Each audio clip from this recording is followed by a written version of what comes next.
Salam teman-teman, bersama saya Yosefina Bella Padaka.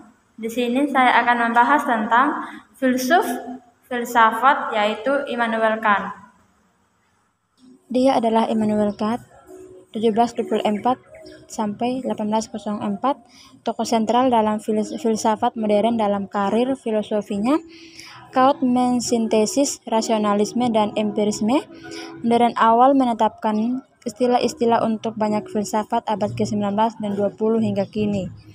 Kant masih memiliki pengaruh yang cukup signifikan dalam kajian filosofis, metafisika, epistemologi, etika, dan filsafat politik estetika.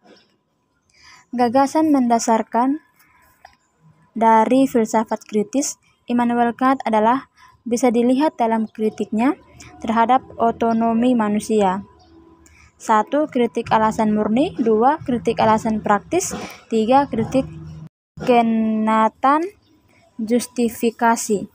Kant berpendapat bahwa pemahaman manusia adalah sumber dari hukum-hukum umum tentang yang menyusun semua pengalaman kita, dan bahwa akal manusia memberi dirinya suatu hukum moral yang merupakan dasar kita untuk percaya kepada Tuhan, kebebasan, dan keabdian. Immanuel Kant lahir 22 April 1724 di Königsberg, dekat pantai tenggara Laut Baltik. Hari ini Königsberg telah berganti nama menjadi Kaliningrad di Rusia. Meskipun di daerah itu bahasa kesehariannya menggunakan bahasa Jerman, Königsberg pada waktu itu adalah pusat komersial utama, pelabuhan militer penting, dan kota universitas yang relatif kosmopolitan.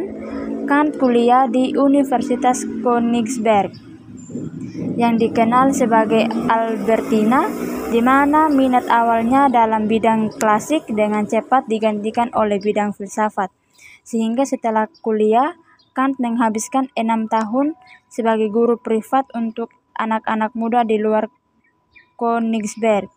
Pada tahun 1755 hingga 1770, Kant bekerja sebagai dosen sambil terus mempublikasikan beberapa naskah ilmiah dengan berbagai macam topik. Pada 1766, Kant menerbitkan karya pertamanya yang berkaitan dengan kemungkinan metafisika, yang kemudian menjadi topik sentral dari filsafat matangnya. Kant tidak dapat dilepaskan dari pemikirannya, yakni critique of pure reason atau kritik alasan yang murni, dan yang menjadi topik utama dalam Critique Psika, yang dipahami dengan cara-cara tertentu. Kant mendefinisikan suatu kognisi yang mana sebuah alasan dapat menjadi jalan secara independen terhadap semua pengalaman.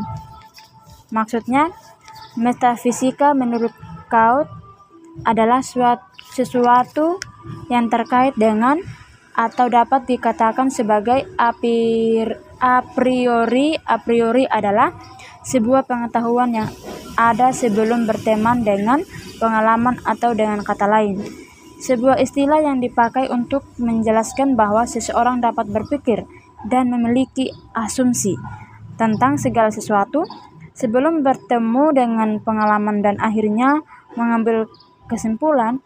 Kant secara jelas mengasosiasikan pengetahuan a priori dengan apa yang disebut alasan. Oleh karenanya, proyek kritik di sini adalah memiliki tujuan untuk memeriksa apakah, bagaimana, dan sejauh mana akal manusia mampu memiliki pengetahuan a priori tersebut. Demikian diskusi saya sampai di sini. Tuhan Yesus memberkati. Shalom.